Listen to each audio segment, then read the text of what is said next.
Good afternoon, good afternoon, good morning, good morning. It's your host Keith Woolridge here on the initial podcast, or I should say a follow-up to conversations with cousin Keith with brother to brother.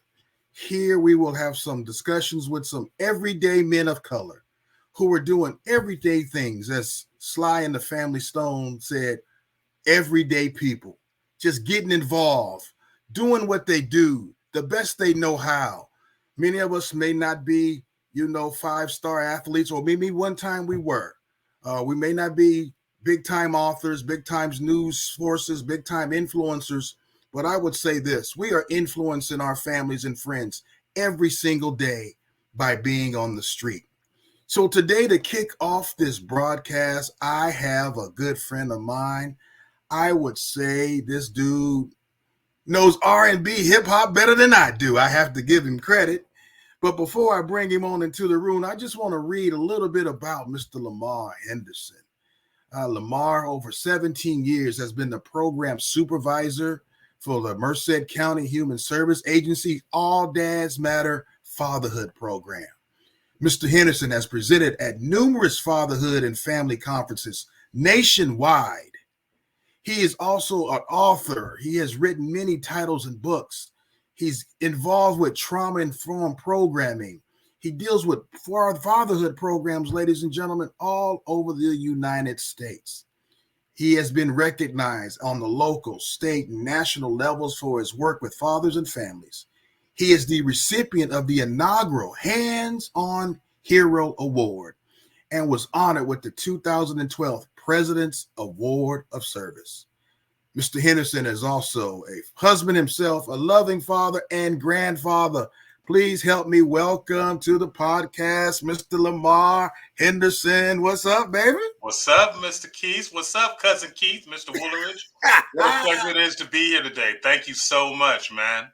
Man, Thank no you so much. problem. Man, you know what? I'm just honored that you would come aboard, man, again on this inaugural Brother to Brother podcast. Father's Day literally is Sunday, so I really wanted to do something to highlight. And I know that this is what you do. You empower men to be better fathers than maybe sometimes our fathers were, giving them the tools. Because I know when I became a father, didn't have all the tools, my man. I made some mistakes. I think I did some things well, but I also made some mistakes along the way. And so today, Lamar, I want you to just help the men that are out there and maybe even their spouses or children that are listening on what it takes to be a father. What does Father's Day mean to you? And inform and educate us, my friend. Okay. Well, thank you so much once again for having me. This fatherhood purpose for me is just that. It's a purpose. It's amazing that one could be in an occupation that is driven by their internal purpose. And so this is exactly where I should be in this moment. And so you asked a culmination of questions, but I think what I'll do is I'll start this conversation with sharing a little bit about the work that we do here in Merced County. And that can be a segue into our conversations in regards to ways that we can support and serve fathers. And really, you have to understand that my approach to fatherhood and this work is all strength-based. It's all strength-based. So many times when you talk about fatherhood services and fatherhood programs, you got three resources. You got child support or get a job, parenting classes, anger management, and sometimes DV classes. That seems to be the four entities in which, agencies provide support for fathers. But what if you don't fall into any of those categories? What's available for you? And to me, that's so deficit driven. It's really not looking at the potential. It's really not looking at being optimistic about this topic. So, with All Dads Matter, that is our approach. Very strength based. We have an All Dads Matter resource center. And what I love about it is that it's very aesthetically pleasing building. It's located off the campus of the main Human Services Agency. It's one of our newer buildings within the county. It's really, a place where fathers and families could come in and really get services get connected with services within the community, be it county services, government agencies, community-based organizations, or faith-based organizations. We can help make that connection and navigate those different systems. We have paralegals that we have access to, so we dads that have family court cases or even CPS cases, we can connect them with a paralegal that can pull up their case and make sure that their needs are being met. We have men support groups that meet in English and Spanish at several different locations within our county. We have a complete catalog of male engagement activity workshops that we offer at every Head Start site in our county. And there's 16 Head Start sites in Merced County, and each site gets 2 visits. So 32 different workshops per calendar year, which is focused on engaging and inviting fathers into the education process with their children by using fun and easy things that they do every day. We have a workshop for first-time or expectant dads called Boot Camp for New Dads. It's a 1-day, 3-hour workshop for first-time fathers. And this is a great way to kind of start our conversation, because in this workshop, we start the workshop off with 2 very profound questions. The first question we ask is, give me words that describe your dad. And we have a large piece of posted paper. And it's interesting, whenever we ask that question, it gets very quiet in the room. I'm thinking about my answer right now. Right. And then eventually someone will say, well, he was a hard worker. He was a provider, disciplinarian, teacher, coach. But inevitably, someone in that workshop says, well, can I say anything? And of course, it's a safe space, say what you need to say. And that's when you hear words like, I don't know, I never met him. Or he was a liar. Or he was an asshole. Or he was an alcoholic. But whatever they say, we put on the paper. Okay. Second question we ask, and these are the guys who are about to be fathers. Their babies are on the way in the next 90 days or so.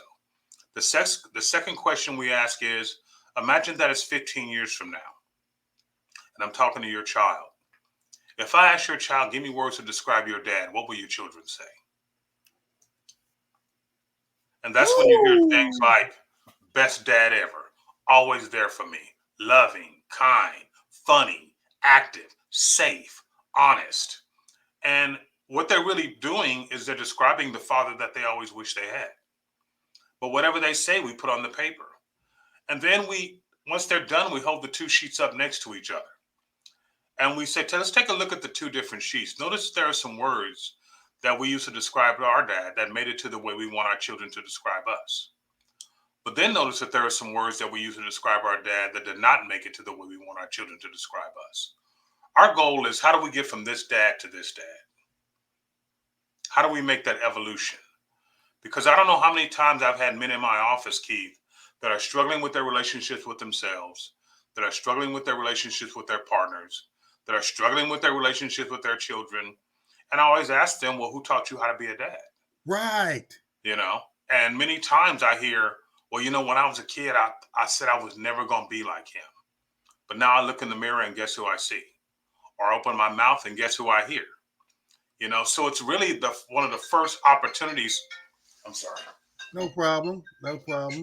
It's interesting you said that, because I'm thinking about my dad. The 2 most important people that were father figures for me were my maternal and my maternal grandfather, my mother's dad, my dad, and I had kind of a strained relationship with my dad's dad, but he still was there, and I could see those characteristics in me and all 3 of those men.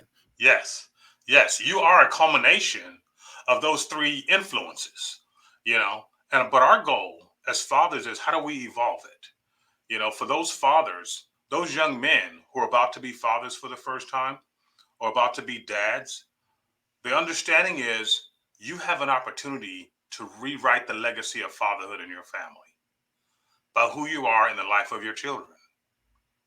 And it's not about being perfect. It's just about being perfect for them. It's interesting you said that, because I always feel like I'm not good enough as a father. We have these tendencies as men to, at times, especially because I have 4 wonderful, smart, beautiful, intelligent daughters, right? Mhm. And I struggle between that grace and that firmness. Does that make any sense what I'm saying, Lamar? Absolutely, it makes sense. And I Absolutely. and now as they're adults, I'm wondering, did I get that mixture right? Was I Yeah. too hard or was I too soft? Because it's a hard world. What did Teddy Pendergrass, you Teddy P man? It's Yeah. a cold, cold world, right? Yeah. It's a It's a cold, cold, cold world. cold world. Yeah. But did I not hug them enough sometime, or was I too hard? And I wrestle with that now, especially as they're adults. Right. And I think that all of us as fathers, as parents, can sometimes question, our competence as fathers, as parents. But you have to understand too that there is no class that you take. Well, there is now boot camp for new dads, but there was no, there's no book.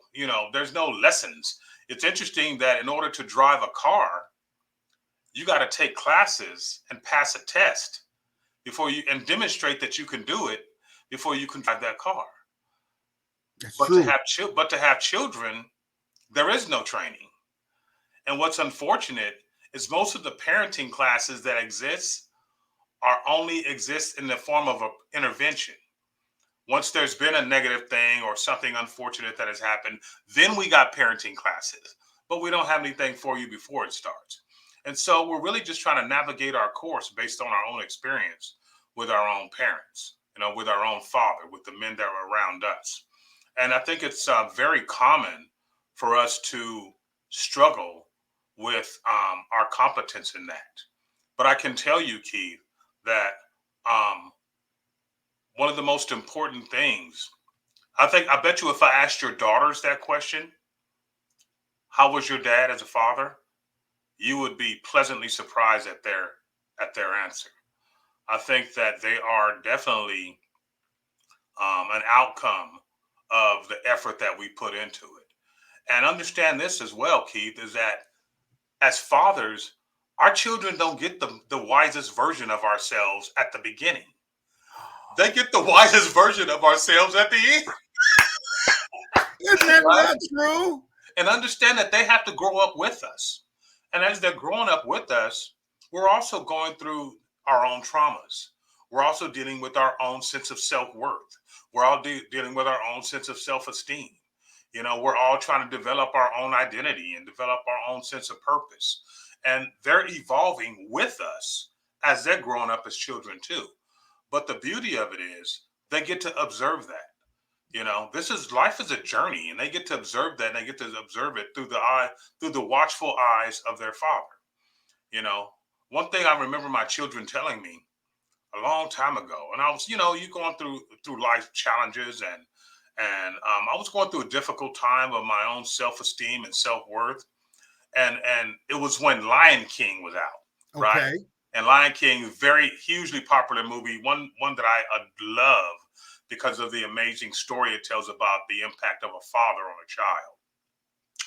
And so I remember my wife telling me, "You know what your daughter said to me today?" I said, "What did she say?" She said, "When will Daddy see the king we see in him?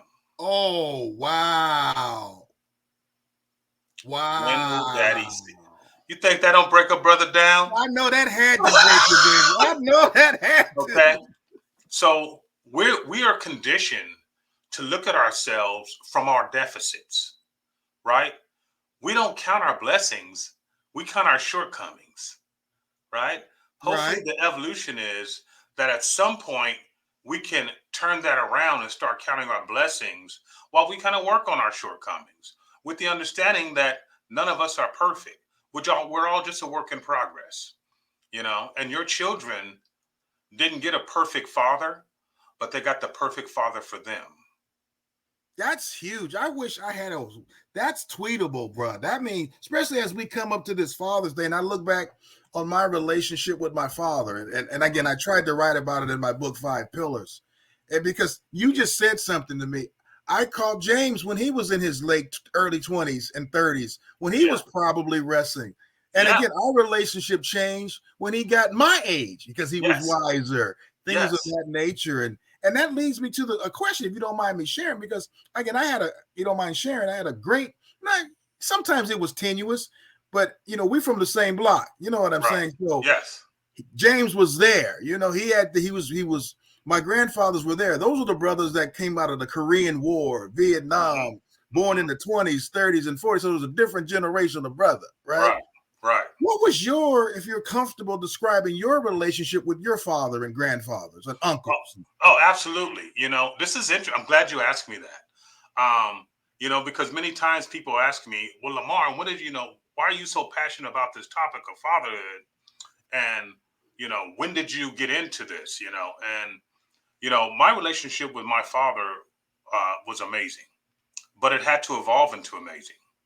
You know, but I recall years ago, and I'll just kind of share this with you. I was probably it may be after my first year of college, and it was in the summertime, and I was in the car with my mom and my dad and my mom's friend in the back seat, and I were coming from a family function, and my parents' friend was going through a tough divorce, and she was talking to my mother about how she felt about it and how she felt about her soon to be ex-husband, and in the car, um, she made the comment, something was said, and then someone made the comment, well, girl, black men ain't nothing, ain't no good.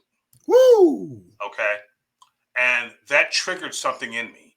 And Keith, I know we're all cut from the same cloth where you stay out grown folks' business, Right, right? right, But in right, that, right? But in that right. moment, I was inspired to say, how can you make a comment like that with my father sitting right there?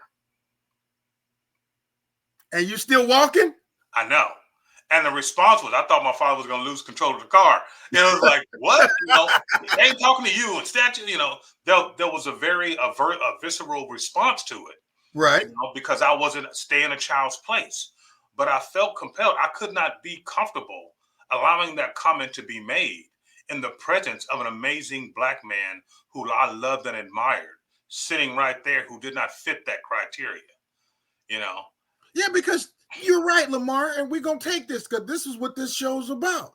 There Right. are these stereotypes Yeah. about brothers just going out and just sowing oats and seeds and not taking care of them, and the deadbeat dad, and Yeah. brothers, all they do go out there and make Yeah. them and don't provide. Right. I don't. That is not my testimony. I understand because you know what? I grew up with amazing uncles. All the men around me were great fathers.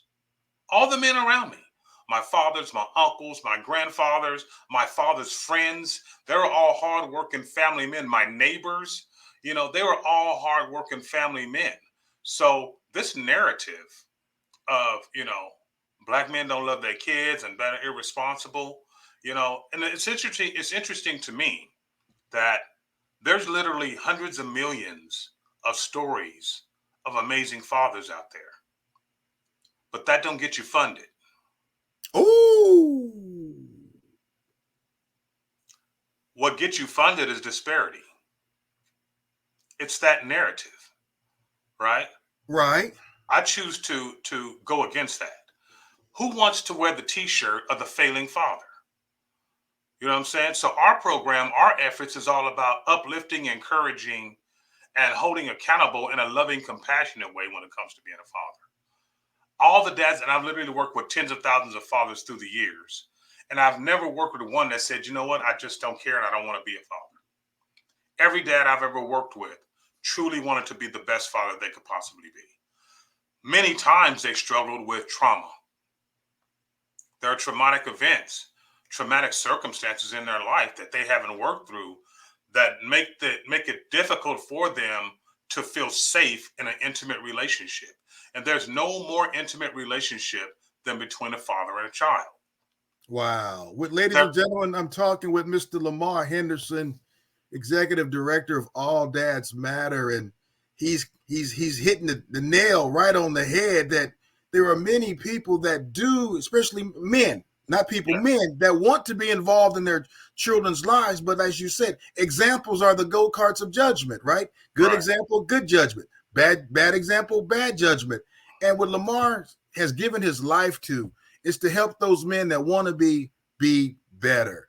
Lamar, what if the relationship is strained between a 50-year-old man, 30-year-old man, and his dad is still alive? What advice would you give to that person and those two men that may be listening today? I would say that the fact that both of them are alive is a gift and it's an opportunity. And we have to be willing to let go of resentment. We have to be forgiving.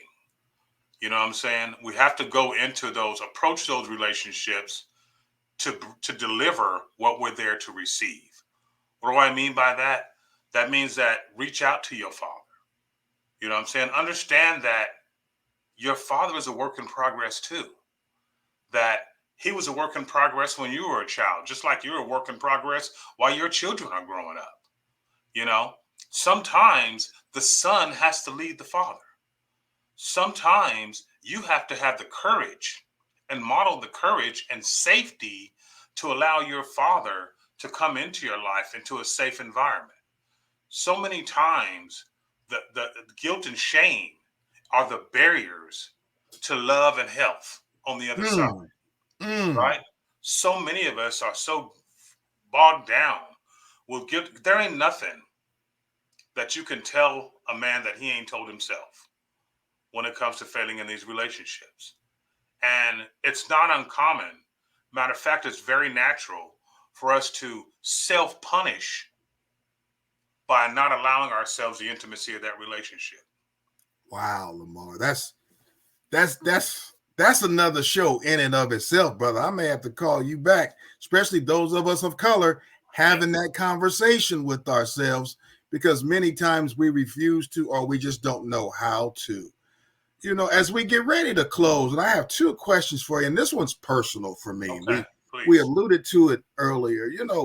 Now I'm an empty nester. I have my four beautiful daughters.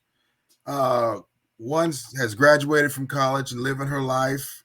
I got three more that are on their way within 3 years of graduating from school themselves. But I'm struggling because my babies are gone. Does Yeah. that make any sense? I'm It struggling, does. and It and does. and and I and I know you understand that as well, and I'm sure a lot of brothers that are listening understand that, and men in general. But how do I handle that? These were my babies, my little girls. When I used to go to McDonald's and get everybody the same Right. Happy Meal. My daughters teased me today about buying them matching sweatsuits when they were in high school. Right. Like, but they're matching and they're cute. How I do I? think that's a Can you that's a walk me through that? We yeah, got about that's six a or great 7 minutes question. left. Can you And walk I me through that? Yeah, and I think that's a great question to be asking yourself. Um, we evolve in this role as a father from from giving directives to giving advice, right? And I think that we are in that season, Keith, of we were the warrior kings, we were the collector kings. Now we have to be the benevolent kings. Okay. Hold that. Say that again, brother. That's good. That was Now good. we enter in that season of being the benevolent kings. And what does that mean? That means that first and foremost, Keith, when you look at your children, you're looking at your finest work. You're looking at your finest work. All that you see in them that makes your chest stick out, that makes your eyes well up, is what you've poured into them. And now they get to go out and practice all the things that you've taught them over the years. It becomes practical applications, all the lessons that they learned, and the role model you've been for them throughout their life. You know, it's coming to fruition in their life now. They hear daddyisms all the time in their head.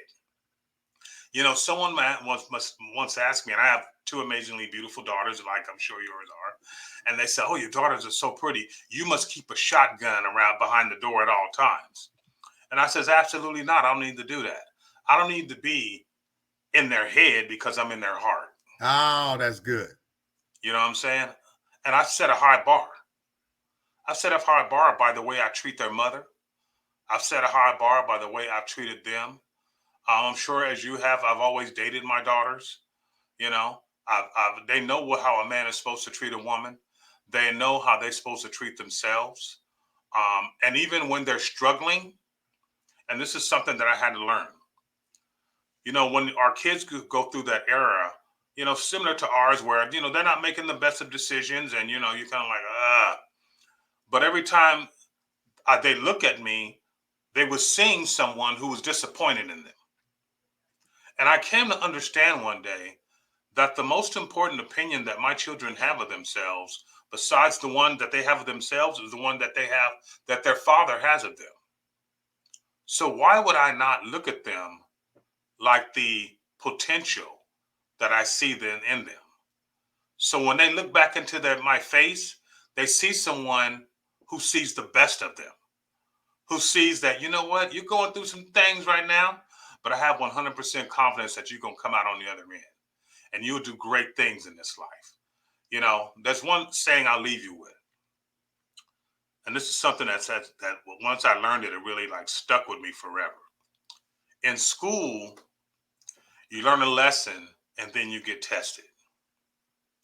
But in life, you get tested, then you learn a lesson. Oh, that's so true. Oh, that is so true. And we have to be confident that our children are going to learn their own life lessons, and we'll be there for them. We'll always be there for them. And they know that. And for them to know that no matter what's going on, if I make a poor choice or a bad decision, I should never have to be afraid to call my dad, because he's the one that I know I can call that's going to be there for me. Ladies and gentlemen, my brother Lamar has put it, as Joe Madison says, where the goats can get it, about being a good father. And in the 90 seconds we got left, my dear brother, if you can, tell me and tell the listening audience, what does Father's Day mean to you? For me personally, Father's Day takes on a much deeper meaning. 26 years ago, we lost our father on Father's Day. He died very suddenly of a very rare and aggressive muscle tissue eating virus. Um, but 6 months before my dad passed away, I had an amazing moment with him that I'll share with you now. I was down in Bakersfield, where I'm from, my home roots, visiting my family. It was in January, and my dad was putting the Christmas decorations away in the garage.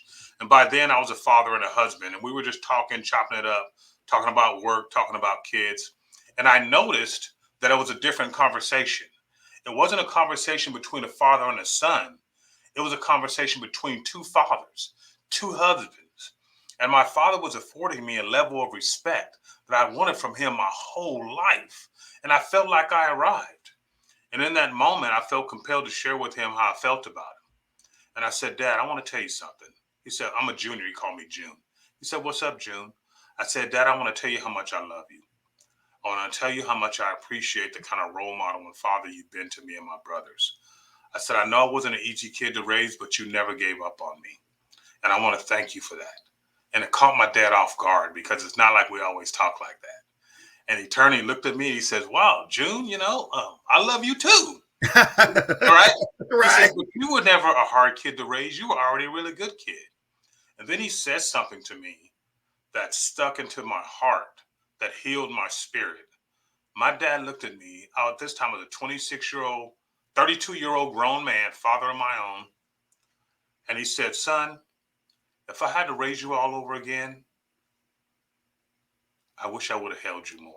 Oh. So, good people, if you love somebody, tell them that you love them. If you need to forgive somebody, forgive them. If someone needs an apology from you, apologize to them. We get to choose our own regrets. So let's do our best to choose them wisely. So that's what I will leave you with. Wow, ladies and gentlemen, Lamar Henderson. Would you please tell the people, again, thank you so much, my man, a phone number or an email address where they can reach you, just in case the dad wants to continue this conversation with you? Absolutely. Absolutely. You can reach me by phone at 209-385-7521. You can go to our website at www.alldadsmattermerced.org. You can find us on Facebook, and you just reach out to us. You can email us at alldadsmatter@countyofmerced.com. and we respond to our emails nearly daily. All So, right.